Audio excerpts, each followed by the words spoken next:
Hello students, good morning to all of you. I am Tanmay Yadav sir, physics faculty.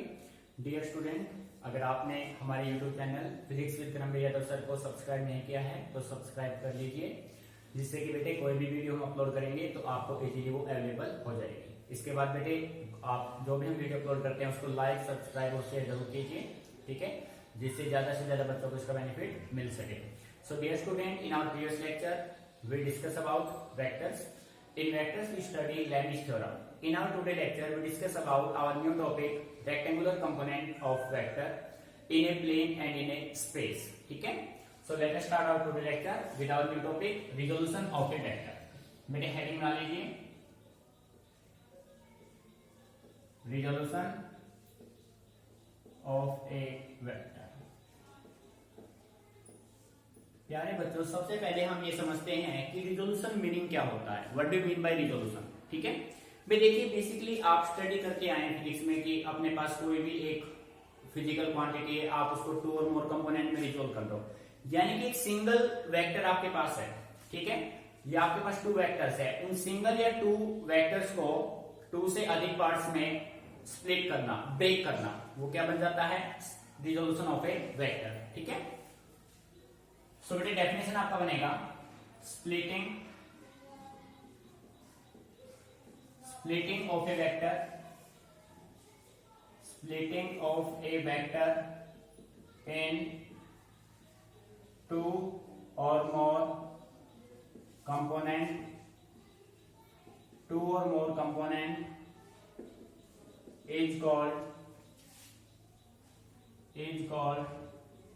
resolution of a vector. बेटे आप मान लीजिए कि आपके पास कोई एक वेक्टर है ए. अब आपने इस वेक्टर ए को स्प्लिट किया मैनी वेक्टर्स में, जैसे ए बी सी डी, इन वेक्टर्स में आपने इनको स्प्लिट कर दिया. ठीक है, तो वो आपका बनेगा रिजोल्यूशन ऑफ ए वेक्टर. या सेकंड लैंग्वेज में मैं ये कह सकता हूं, resolution of a vector is just reverse to resultant of vector.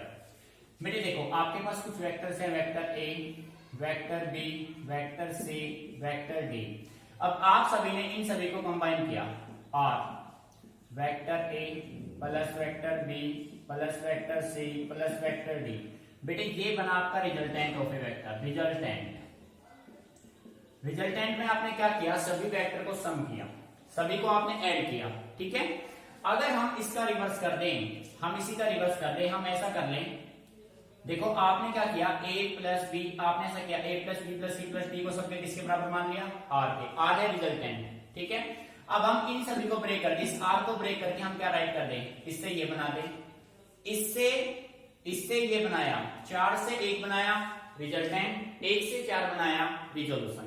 Meaning समझ में आ रहा है. यानी कि आपने 4 को मिला के एक r बनाया, दैट इज रिजल्टेंट. अब आपने 1 से 4 बनाए, दैट इज रिजोल्यूशन. बेटे कंसेप्ट समझ में आया. एक वेक्टर से 4 वेक्टर बनाना रिजोल्यूशन है, 4 वेक्टर से 1 वेक्टर बनाना रिजल्टेंट है.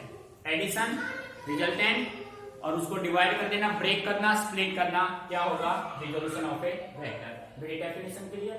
ठीक है, splitting of a vector in two or more component is called resolution of a vector. अब बेटे इसी के बेस पे अपना टॉपिक पढ़ते हैं, rectangular component of a vector in a plane. ठीक है, सो हेडिंग बना लीजिए,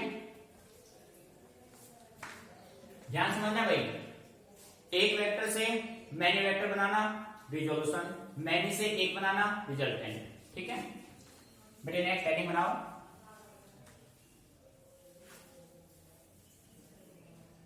रेक्टेंगुलर. इंपोर्टेंट टॉपिक है बेटे, इसमें न्यूमेरिकल डेफिनेटली पूछा जाएगा. Rectangular component of a vector. बेटे सबसे पहले बात करेंगे two dimension. Two dimension means होता है प्लेन, 3 डायमेंशन मीन्स होता है स्पेस. ठीक है, rectangular component of a vector in a plane. यह अच्छे समझना है कि आप 2 डायमेंशन की बात कर रहे हैं, 3 डायमेंशन. प्लेन मीन्स होता है 2 डायमेंशन, 2D. ठीक है बेटे, रेक्टेंगुलर कंपोनेंट होता क्या है, देखिए अगर किसी वेक्टर के कंपोनेंट चाहे 2 कंपोनेंट हो, 3, 4, 5, जब आपने प्लेन दिया है तो कितने कंपोनेंट होंगे? 2 कंपोनेंट। अगर किसी वेक्टर के 2 कंपोनेंट एक दूसरे के साथ म्यूचुअली परपेंडिकुलर हो तो वो कंपोनेंट कैसे होंगे? Rectangular component. ठीक है, सो डेफिनेशन आप राइट करेंगे, if the component of a vector are mutually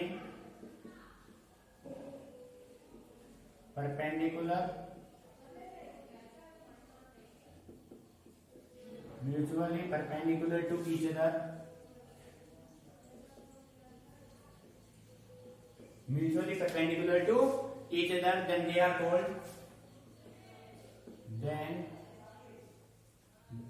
are called rectangular component।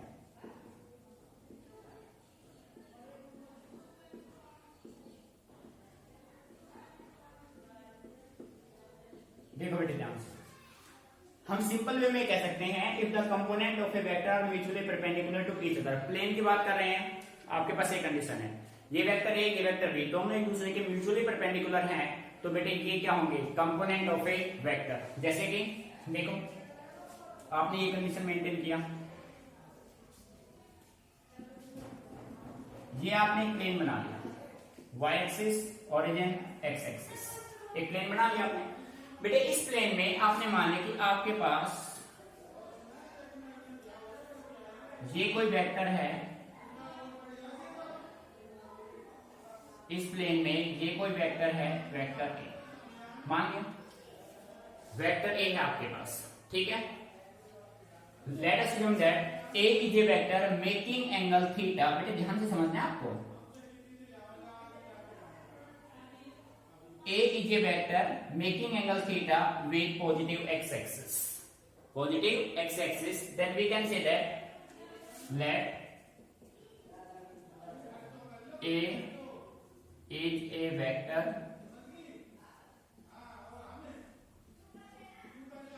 making angle theta with x-axis। मान लिया भाई।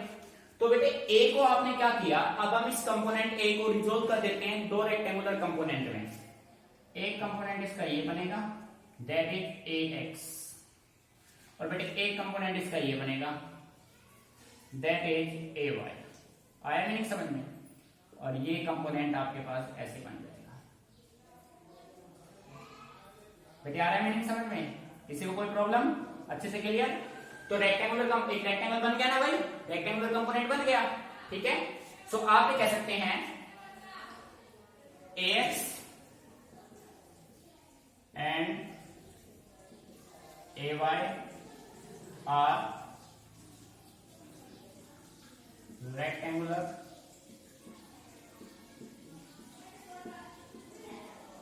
कंपोनेंट ऑफ वेक्टर ए।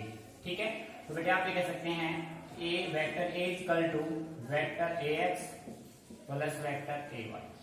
भाई हमने मान लिया कि अपने पास कोई वेक्टर ए है, वेक्टर ए एक्स एक्सिस के साथ थीटा बनाता है, एंगल थीटा बनाता है।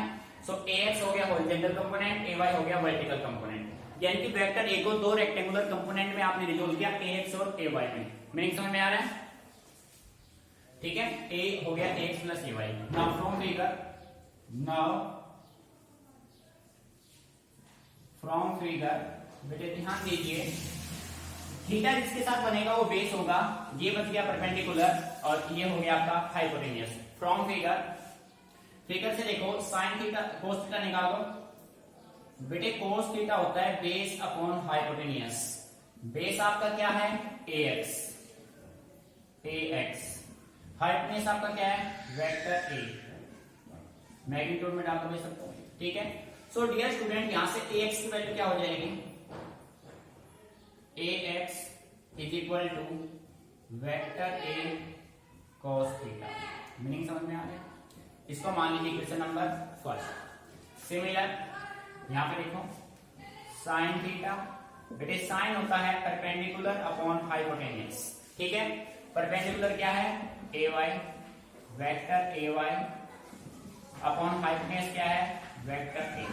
ठीक है, so dear student A Y की वैल्यू यहां से क्या होगी, A Y is equal to vector A sine theta. This is your second equation. बेटे बात समझ में आ रही है? भाई आपने इस फिगर से आपने cos थीटा निकाल लिया, साइन थीटा निकाल लिया। अब आप क्या कीजिए, squaring and adding on squaring and adding equation first and second we get. बेटे पहले इक्वेशन फर्स्ट का स्क्वायर करो, फिर इक्वेशन सेकंड का स्क्वायर करो, दोनों को ऐड कर दो। बेटे लेफ्ट लेफ्ट में ऐड होगा, राइट राइट में। ठीक है, लेफ्ट लेफ्ट में तो आप कह सकते हैं ax का स्क्वायर प्लस ay का square is equal to vector A square cos square theta plus vector A square sine square theta. Meaning समझ में आ रहा है भाई?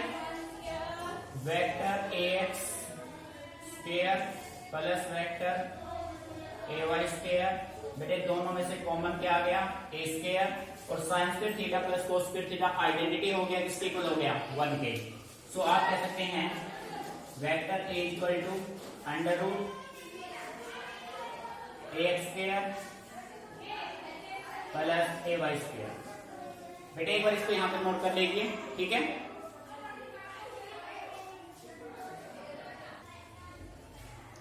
बेटे यहां तक ये रिजल्ट आपको माइंड में रखना है। जब दो कंपोनेंट में आपने रिजोल्व किया है तो आपका रिजल्टेंट होगा vector A equal to under root X square plus A Y square. अब आप क्या करो, पेन स्टॉप कर दो 1 मिनट। बेटे अब आप इक्वेशन फर्स्ट सेकंड को डिवाइड कर दीजिए फर्स्ट से। Now divide equation second by equation first. बेटे सेकंड को डिवाइड करो फर्स्ट से, vector A Y by vector A X is equal to vector A sine theta by vector A cos theta. बेटे A से हो गया cancel, sine by cos, sine theta by cos theta क्या होता है, tan theta. So tan theta is equal to vector A Y by vector A X. और बेटे ये होगा आपका डायरेक्शन। मीनिंग समझ में आ रहा है? ठीक है, अच्छे से ऑब्जर्व कीजिए, this is the rectangular component of a vector. ठीक है, बेटे कंसेप्ट को समझना है ताकि फिर आपको न्यूमेरिकल में कोई भी प्रॉब्लम क्रिएट ना हो। अच्छे से ऑब्जर्व कर लीजिए इसको। ठीक है,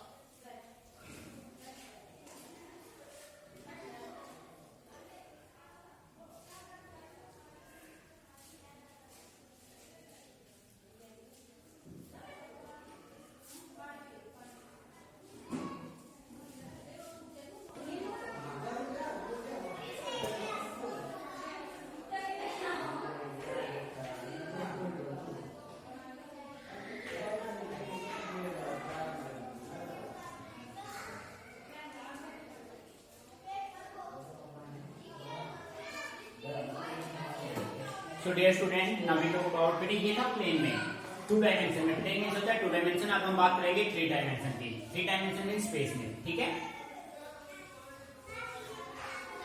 सो देखिए जो कंस्ट्रक्शन है वो आपका कुछ इस वे में होगा। बेटे इसी को मॉडिफाई कर देते हैं।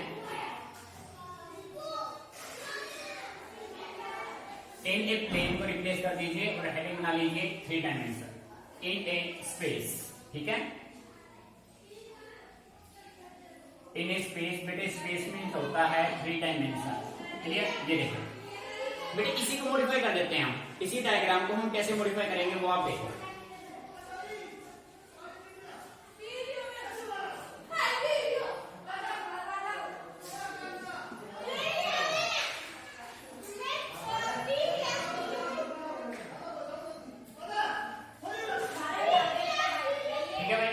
इस तरीके से हम इसको मॉडिफाई कर देते हैं।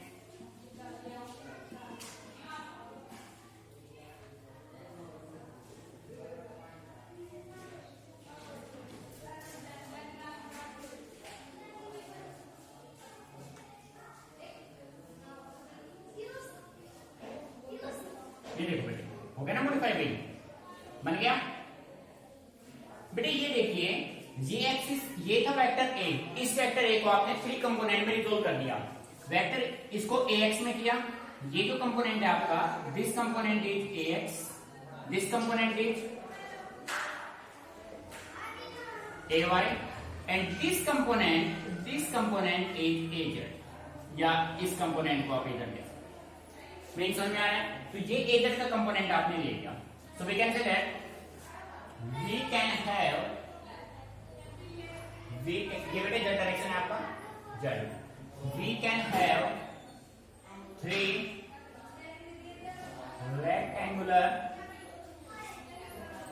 rectangular component of a vector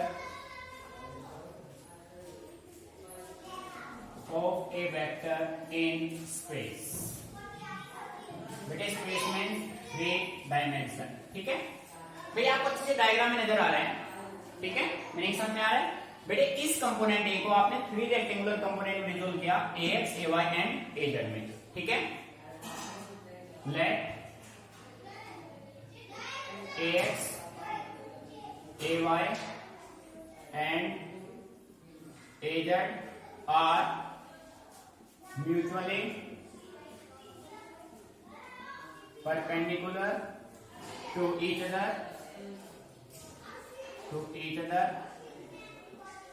then they are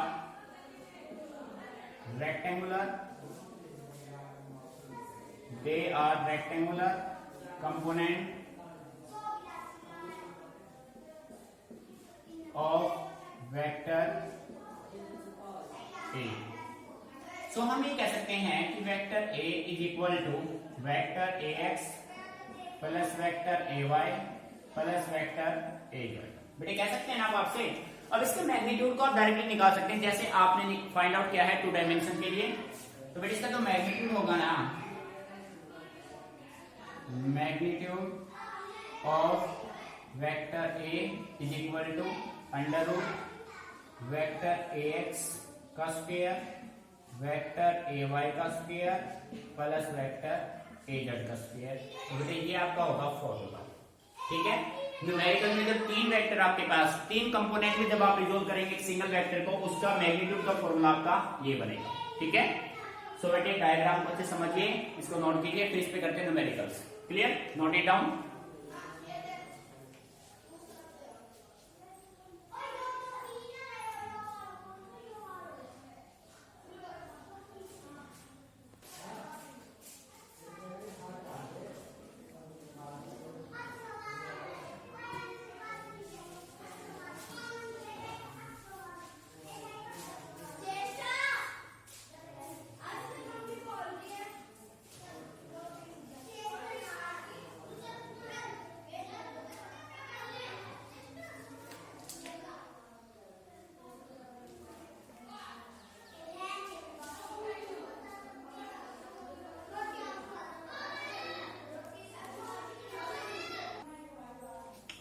so dear student, और next topic is position vector. बेटे देखो पोजीशन वेक्टर क्या होगा, हम सिंपल वे में कह सकते हैं ए vector joining the origin 0 0 0 and the given point p is called position vector.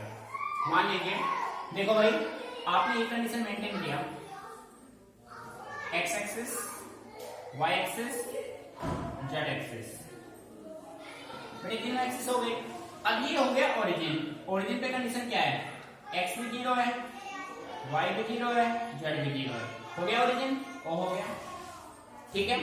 अब बेटे x axis, y axis, z axis, तो आप ये कह सकते हैं कि आपके पास ये कोई एक पॉइंट है P, ठीक है। पॉइंट P की कोऑर्डिनेट में मान लेता हूं A, B and C are the coordinates of point P। अब इसको ओरिजिन से आप मैच कीजिए,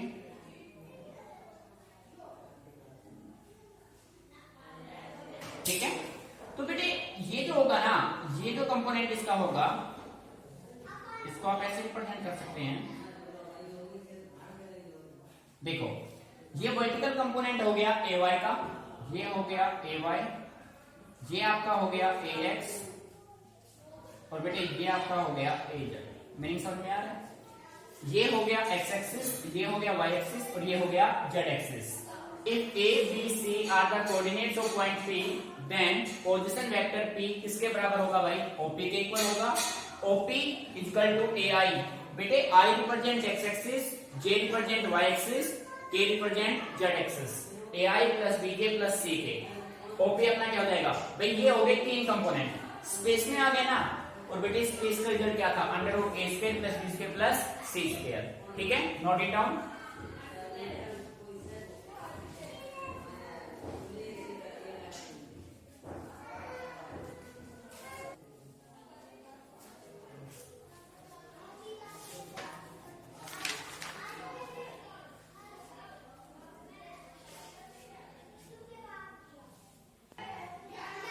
बेटे देखिए displacement vector, it is a vector joining the starting point and the end point. आपके पास दो कंडीशन है, वेक्टर आप प्लेन में भी ले सकते हो, वेक्टर आप स्पेस में भी ले सकते हो। ठीक है, स्टार्टिंग पॉइंट और एंडिंग पॉइंट को जो वेक्टर ज्वाइन करेगा, that vector is said to be displacement vector. ठीक है, देखो आपने ये कंडीशन मेंटेन किया,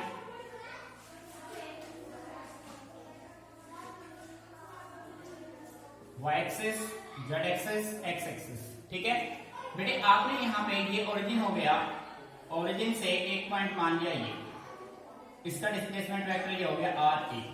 ठीक है, अब आप ये आपके पास कोई पॉइंट है a, और a पॉइंट से इस पे जो कोऑर्डिनेट्स हैं वो है आपके पास a1, b1 और c1। ठीक है, कोऑर्डिनेट हो गए पॉइंट a के। अब a से आप आए पॉइंट b की तरफ, तो ये हो गया आर बी। ठीक है, तो बेटे बी पॉइंट के जो कोऑर्डिनेट्स हैं वो है a2, b2, c2। ठीक है, ये डायग्राम आप मेंटेन कर लीजिए। उसके बाद देखो हमने माना let a body goes from a1, b1, c1 से a2, b2, c2। बॉडी जा रहा है a से b की तरफ। ठीक है, सो डिस्प्लेसमेंट वेक्टर ये आपका हो जाएगा r a b। नेक्स्ट समझ में आ रहा है? ठीक है, तो बेटे पहले एक बार इसको डायग्राम में करते हैं। सो बेटे देखिए, आपने डिस्प्लेसमेंट वेक्टर, डिस्प्लेसमेंट आपने किया पॉइंट ए से पॉइंट बी तक। ठीक है, आर ए से आर बी, तो आर ए बी नेट हो गया आपके पास। तो बेटे जो डिफरेंस आप कैलकुलेट करेंगे, सबट्रैक्शन वेक्टर कल हमने किया था, तो डिफरेंस हमेशा होता है फाइनल माइनस इनिशियल। ठीक है, देखो आपने मान लिया let a body goes from point A के कोऑर्डिनेट्स हैं a1, b1, c1 to a second body b, point A to point b। और बेटे b के जो कोऑर्डिनेट्स हैं वो आपने मान दिए a2, b2, c2। तो बेटे जो डिस्प्लेसमेंट आपका होगा ना वो ab होगा। डिस्प्लेसमेंट आपका क्या होगा? ab, a से b। But according to triangle of vector addition, sense देखो आपके बेटे, सेंस की अगर हम बात करें, यहां से हम यहां गए, यहां से हम यहां गए, और यहां से हम यहां गए, अपोजिट हो गया, अपोजिट ऑर्डर। ये दोनों साइड O से A से B सेम सेंस में है, अपोजिट में कौन है? OB। और अपोजिट सेंस हमें क्या देगा? रिजल्टेंट। आपने यहाँ पे triangle law of vector addition use किया। ठीक है बेटे, O से A से B सेम सेंस में है, अपोजिट सेंस में है OB, जो कि आपको देगा रिजल्टेंट।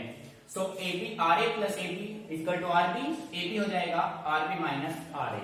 अब RB के कोऑर्डिनेट, RA के कोऑर्डिनेट वैल्यू पुट कर दो।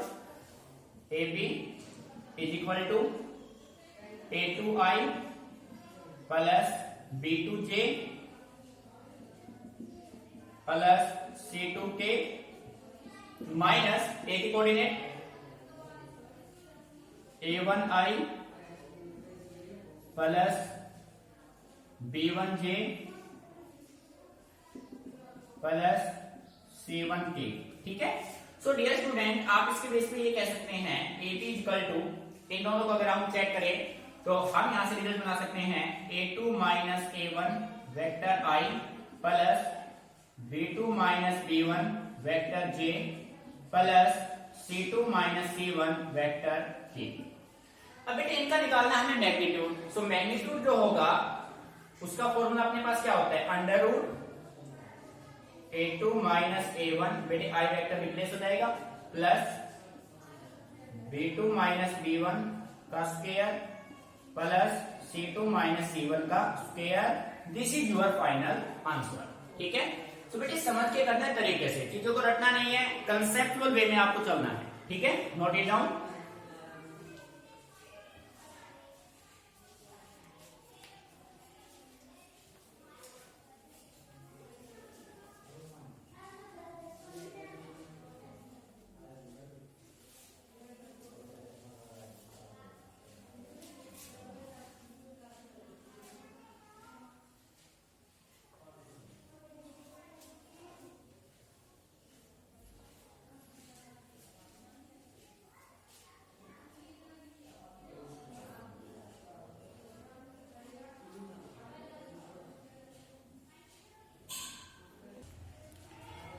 स्टूडेंट ध्यान दीजिए, और next topic is unit vector. बेटे यूनिट वेक्टर वेक्टर का सबसे इंपॉर्टेंट पार्ट है। आपके जो भी लगभग न्यूमेरिकल सोल्व के जाएंगे वो यूनिट वेक्टर पे सोल्व के जाएंगे। ठीक है, यूनिट वेक्टर को समझना काफी इंपॉर्टेंट है। Unit vector of a vector A is a vector having unit magnitude and direction same as that of A. बेटे किसी वेक्टर का मैग्नीट्यूड यूनिट हो, मैग्नीट्यूड यूनिट हो और उसका डायरेक्शन गिवन वेक्टर के सेंस में हो, then vector is said to be unit vector. It is represented by, इस वेक्टर को it is represented by, it is represented by cap vector, cap vector. देखो बेटे आपके पास आप इसको ऐसे रिप्रेजेंट कर सकते हैं, वेक्टर ए पे आपने कैप लगा दिया तो ये इसका हो गया यूनिट वेक्टर। इसको आप क्या बोलेंगे, कैप वेक्टर ए को बोलेंगे यूनिट वेक्टर। इसका जो फॉर्मूला बनेगा वो आपका बनेगा vector A divided by magnitude of vector ए।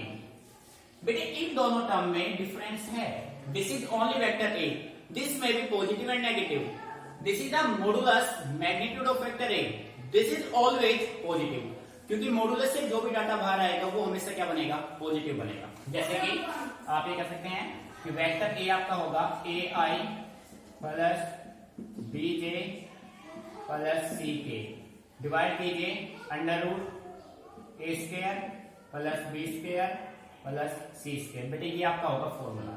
सबसे इंपॉर्टेंट कंसेप्ट है, माइंड में रखना है। ठीक है, कैप वेक्टर ए किसके बराबर होगा, magnitude of vector A divide, sorry vector A bye magnitude of vector A. Meaning समझ आ रहा है, वेक्टर ए को डिवाइड करना है मैग्नीट्यूड ऑफ वेक्टर ए से, तो किसके बराबर होगा, यूनिट वेक्टर ए के बराबर। ठीक है, किसी भी वेक्टर पे कैप का साइन लगा दो वो उसका बन जाएगा यूनिट वेक्टर। ठीक है, note it down.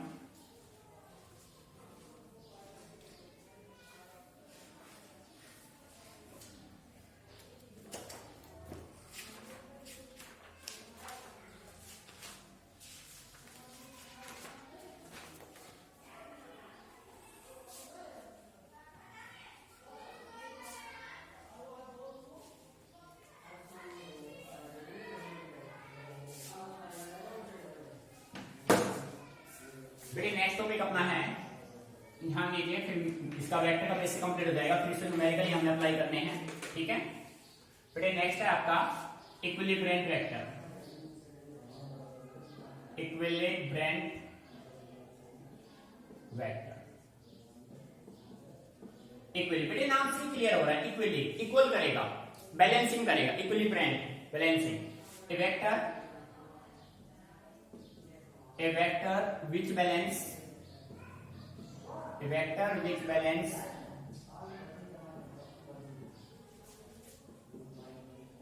two or more vectors, two or more vectors is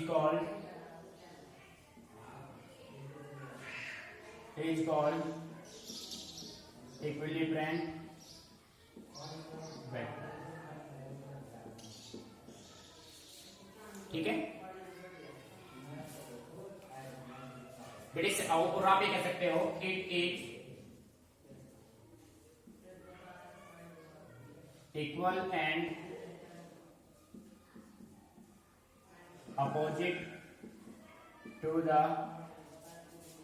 resultant of resultant of all vectors. बेटे ध्यान दीजिए, एक ऐसा वेक्टर जो दो या दो से अधिक वेक्टर्स को बैलेंस करता है, तो बेटे वो कौन सा वेक्टर होगा? That vector is said to be equilibrant vector. ठीक है, मीनिंग समझ में आ रहा है बेटे? इक्विलिब्रियंट वेक्टर आपका it is equal and opposite to the resultant of all vector. जितने भी वेक्टर होंगे उनके इक्वल भी हो सकता है, उसके opposite means negative, minus sign. ठीक है, जैसे कि मान लो आपने ये कंडीशन मेंटेन किया, ये वेक्टर आपका हो गया वेक्टर ए, ये हो गया वेक्टर बी, और दिस इज वेक्टर सी। तो बेटे आप ये कह सकते हैं यहां से vector C is an equilibrant vector which balance vector A and B। बेटे मीनिंग समझ में आ रहा है ना? बेटे इक्विलिब्रियंट वेक्टर सी इक्विलिब्रियंट वेक्टर है, तो वेक्टर ए और वेक्टर बी को क्या कर रहा है? बैलेंस कर रहा है। बैलेंस कर दिया ना भाई इसको इसमें। ठीक है, मीनिंग समझ में आ गया?